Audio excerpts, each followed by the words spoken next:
ஆனால் தேமுதிக ஓட்டை வந்து அவர் டார்கெட் பண்ணலை. ஆனால் அதிமுக பற்றி சொல்லும்போது எம்ஜிஆர் எதுக்காக அந்த கட்சியை ஆரம்பித்தார், இப்போ யார் கட்டுப்பாட்டில் இருக்குன்னு ஒரு வார்த்தை சொல்லிட்டு அதிமுக தொண்டர்கள் வந்து குழம்பி போயிருக்காங்க. ஆனால் அவங்களுக்கு தெரியும் 2026 யாருக்கு ஓட்டு போடணுன்ற வார்த்தையை சொல்கிறாரு. அப்போ அவர் வந்து அதிமுக எதிர்கட்சிங்கிறதையே யோசிக்காம அதிமுகவே நான் தான் சொல்கிறாரா விஜய்? இல்லை, அந்த அர்த்தத்தில் அவர் சொல்லலை. அதிமுக யார் கட்டுப்பாட்டில் இருக்குன்னு அவர் சொல்கிறது வந்து எடப்பாடி தான் தலைவராக இருக்காருங்கிறது அதெல்லாம் தெரியாமலாம் கிடையாது அவருக்கு. பிஜேபியினுடைய கட்டுப்பாட்டில் இப்போ அதிமுக வந்துருச்சுங்கிறது தான் அவர் சொல்ல வர்றாரு. எங்கே இருந்த அதிமுக எவ்வளவு செல்வாக்கூட ஆரம்பிக்கப்பட்ட அதிமுக இன்றைக்கி வந்து அவங்க கையில் மாட்டிக்கிச்சேங்கிறது தான் அவர் சொல்ல வர்றது. இன்னொன்று தொண்டர்களுடைய எண்ணத்தை தான் அவர் பிரதிபலிச்சிருக்கிறார். நிறைய இடங்களில் நம்மளே பேசுகிறோம், இந்த தேர்தலையும் எடப்பாடி வந்து பிஜேபியோட கூட்டணி வச்சுட்டாருங்கிற அவங்க வருத்தப்படுறாங்க. ஏன்னா போன தேர்தலே நம்ம வெற்றி வாய்ப்பு இழந்தது அவங்களால தான்.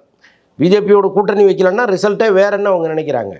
அப்போ மறுபடியும் எடப்பாடி தவறு செய்யும்போது அவர் ஏதோ ஒரு சுயலாபத்துக்காக செய்கிறாருங்கிற எண்ணம் பல அதிமுக தொண்டர்களுக்கே இருக்குது. அப்படி அதிருப்தி அடைந்த ஒரு கூட்டம் இருக்கு இல்லையா, அந்த கூட்டத்துக்கு விஜய் குறி வைக்கிறாரு. அதுதானங்க அரசியல்.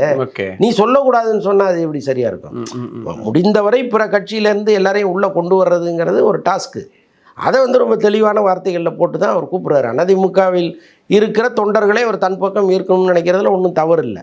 வர்றவங்க வரட்டும், வராதவங்க போகட்டும், அதில் என்ன இருக்குது?